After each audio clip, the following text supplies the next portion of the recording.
வணக்கம் மக்களே. இது வந்து நாங்கள் ஊருக்கு போயிருந்தபோது ஒரு சில வீடியோஸ் கிளிப்பிங்ஸ்லாம் வந்து அப்லோட் பண்ண மறந்துட்டேன். ஸோ மளிகை சாமான் வந்து அம்மா நான் 2 பேருமே கொஞ்சம் கொஞ்சம் வந்து வீட்டுக்கு வாங்கிட்டு வந்திருந்தோம். ரேட் வைஸ் கொஞ்சம் கம்மியாக இருந்தது, குவாலிட்டி நல்லா இருந்தது.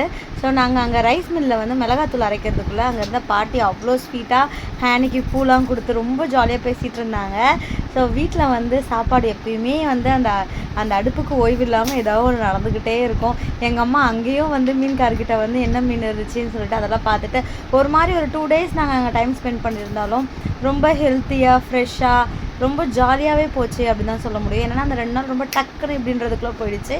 ஹேனி பவின் சென்னையில் இருக்காங்க, லீவில் இருக்காங்கன்னா மேக்ஸிமம் நம்ம என்ன தான் அவங்க கூட டைம் ஸ்பெண்ட் பண்ணணும்னு நினச்சாலும் அவங்க டைம் ஒதுக்குறது ஃபோனுக்கும் டிவிக்கும் தான். ஆனால் பார்த்திங்களா பெவின் எவ்வளோ சூப்பராக மரத்தில் ஏறுறாரு. ஸோ ஊரில் வந்து அதுக்கான வாய்ப்புகள் ரொம்பவே கம்மி.